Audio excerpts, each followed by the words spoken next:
how you felt you was rocking out. Everybody remember whether they was playing well or not. So how you felt you was doing on freshman level? I played well. I didn't really understand the nuances. You know what I mean? I was an inner city kid, who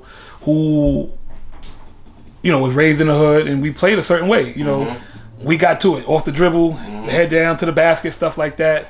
So I was pretty quick. I handled the ball pretty well. I was good defensively. I couldn't really shoot until like my senior year of high school, though. Like many New Yorkers. Right. I didn't care to shoot. Right. I was getting my little 15 to 18 getting to the basket. I'm like, why shoot? Right. But so it was good, man. Like Holy Cross opened my eyes. Coach Kerr, who was the varsity coach, like I remember he would take me in the summer and he put me on the side basket during workouts and open run, and I had to one hand form shoot so much that my elbow and my shoulder would hurt. So he was making me understand that there's more to this game than what I had. Totally understand, man. So now as you wrap up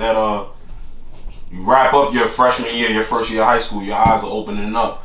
What are you thinking heading into your sophomore season? Are you looking at varsity, going from freshman to varsity, or you thinking you playing JV?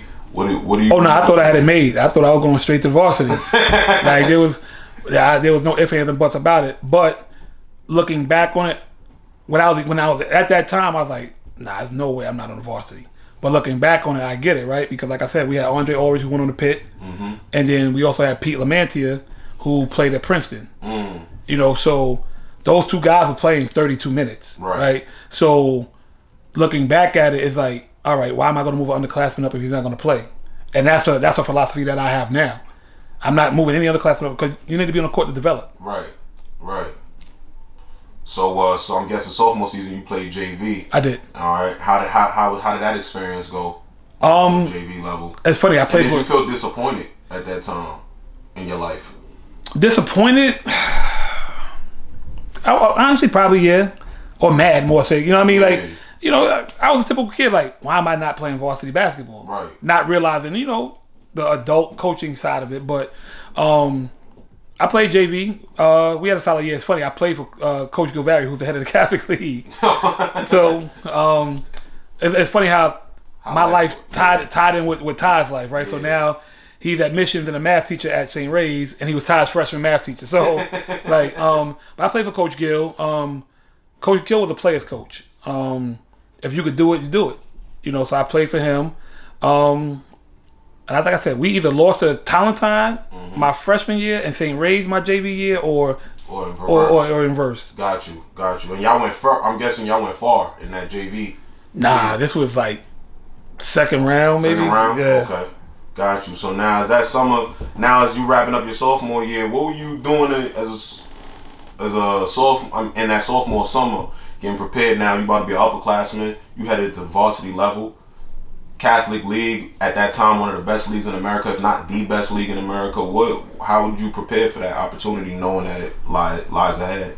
So that's the funny thing, right? I didn't prepare. I didn't prepare.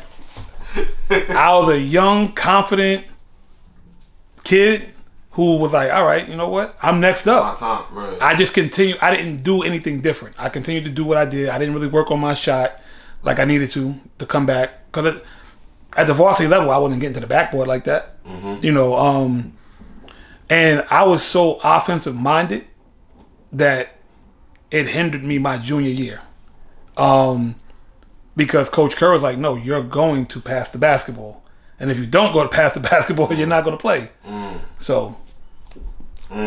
Got you. So how did that junior year go then for you? It didn't go really all that well for you? It was below my expectations, but it was good and bad. I shared the point with Danny Gimple, who's the head of the Rising Stars, and went on to Delphi. I think he was like 4 years collegiate All-American D2 or something like that. Tough. I had a great experience. Like, I was with my boys, you know what I mean? So I wasn't playing as much as I liked, but I wasn't sulking or anything like that. During that year, actually my grandmother had gotten sick, so I missed a lot of school. Sorry to hear that. I missed a lot of school, and probably like I probably missed like 4 weeks, 5 weeks straight of school because of tuition. We just couldn't do it. Right. So when I missed that 4 weeks, 5 weeks of school, it was during basketball season. So by the time I got back in school, Coach Kerr had already had his rotation set. Yeah. So I couldn't really fight in the preseason to get a spot in the rotation and stuff like that. And I just played out the rest of the year. And then my grandmother passed during the rest of that school year, and I was like, you know what? I'm not gonna keep missing school. My dad was like, we can't do this. So it's funny. My dad did not want me going to Jackson. At that time, How was that? At that time, Jackson was like the Daily News used to put out rankings of the worst schools in New York City. Mm-hmm. Jackson was the worst school in New York City. Good Lord. And Jackson was walking distance from my house, but my father was like, you're not going there. But a lot of my friends, Paul Ruddick, James Phillips, Jamel Jackson, they were there. Yeah. And we all hung out at each other's house. Mm-hmm. So they were all tight with my dad. They just pulled up to the house one day. Paul and Squeak, we called them, pulled up to the house, and they cornered my father like, "Yo, Bill's coming here." Like, so if they'd have left me by myself, I don't know where my pops would have sent me. Like what? But and he's like, you know what?